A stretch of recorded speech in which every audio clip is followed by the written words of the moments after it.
कृष्ण आदि स्वरूपों का प्रदर्शन काफ़ी हद तक इन समाजियों द्वारा ही संचालित होता है। ये यदि वे कहीं भूल जाते हैं तो ये समाजी अपनी गायन कुशलता से संभाल लेते हैं। कहने का तात्पर्य है कि रासलीला के समाजियों की भूमिका सर्वाधिक महत्वपूर्ण है। जिस राजधारी मंडली में समाजी कमजोर होते हैं उस मंडली का प्रदर्शन भी प्रभावशाली नहीं होता है। अतः यह कहा जाए कि रासलीलाओं के प्रदर्शन का श्रेय आधे से अधिक उनके समाजियों पर निर्भर करता है तो ये गलत नहीं होगा।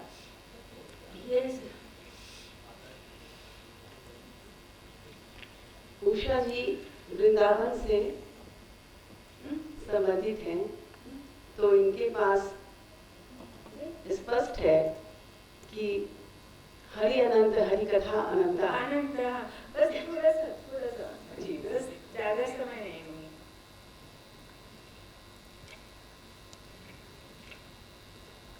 तो इसके वही जो आप कह रही हैं कि हरि अनंत है, इसका बहुत बड़ा ये स्वरूप मेरे लिए समेटना सचमुच में बहुत मुश्किल काम था।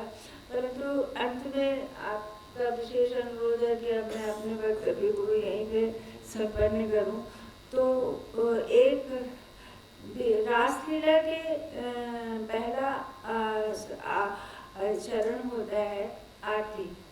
दूसरे चरण में राधा गोविंद सखियों के कहने से आते हैं, मंच पे गाते हैं, नाचते हैं और नृत्य करते हैं। और तीसरा जो होता है सबसे महत्वपूर्ण होता है, उसमें ठाकुर जी जो है रसिया, ऐसा रसिया गाते हैं जो प्रवचन के साथ में होता है।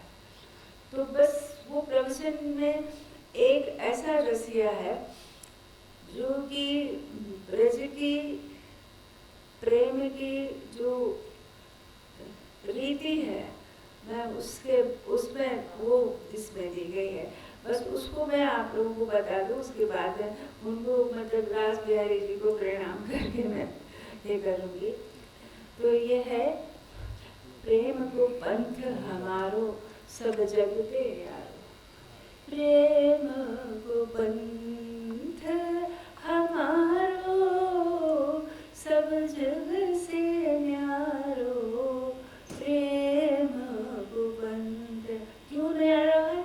या में रोनो सोई हंसी, जो हृदय वही हंसे, हंसता है मतलब जीवे जाकू लगे फांसी, सुख भोगी जो उदासी, जो हर चीजों से उदास हो गया है, जीवन के सारे सुख दुख से उदास हो गया, वही सुख भोगी है। सुख भोगी जो उदासी, यही उलट है पंथ, पंथ करे जो बयान, या में गारी सन्मान। यहाँ यानी कि आइए जी, पधारिए जी, ये सब नहीं, डाली के अब आयो तू, इतनी देर है गई तो है। तो ये जो है ये इस तरह सम्मान होता है। तो पंथ करे जो बयान, या में गारी सन्मान, अपमान ही है मान है, लबार सोई संत। लबार यानी कि जो दुनिया की दृष्टि से एकदम मतलब पागल, जिसे तैयार कर देते हैं, बेकार हो गया है। तब जब दुनिया के लिए बेकार होगा तभी वो ठाकुर के लिए अपने लिए होगा।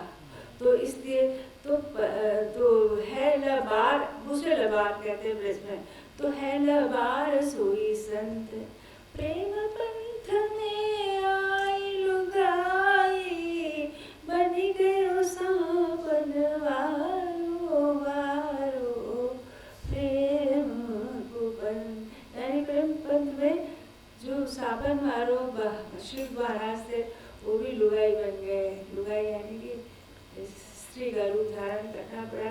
स्त्री होना यानी कि सहचरी भाव बनना, सहचरी पूर्ण समर्पण। पुरुष पूर्ण समर्पण अगर करते हैं तो वो सहचरी भाव से ही कर पाते हैं। जैसे कि स्वामी हरदास जी सखी संप्रदाय से कहा जाता है, हरदास जी महाराज सहचरी संप्रदाय कहा जाता है। तो वो लुगाई बनना ही पड़ता है। लुगाई यानी कि उसका स्वभाव जो समर्पण का है वो लेना पड़ता है। तो इसके साथ ही मैं रास बिहारी जी की थोड़ी सी ये मेरे लिए एक तरह से यहाँ पर ये पत्र नहीं था, ठाकुर जी की आराधना थी मेरे लिए, एक सेवा थी जो आपके समक्ष प्रस्तुत है। कभी समय मिला तो और बताऊंगी, क्योंकि मेरा तो पूरा जीवन अधिकतर जीवन ब्रज में बीता है। बचपन तो यही सब देखते हुए गुजरा है। वहाँ की बड़े बड़े संतों को सुना, बड़े बड़े उसका दार्शनिक पक्ष भी जाना, उसका आध्यात्मिक पक्ष भी जाना, उसका रसात्मक पक्ष भी जाना, उसका मतलब हर तरह के पक्षों से मैं परिचित हुई। तो अब उसका आस्वादन मतलब सामान्य लोगों के सामने बता पाना तो बहुत ही मुश्किल है। वो समझेंगे, किसी को समझ में ही नहीं आता है। उसके लिए रसिक होना चाहिए, रसिक चित्त होना चाहिए। तो इस नमस्कार आप सबको।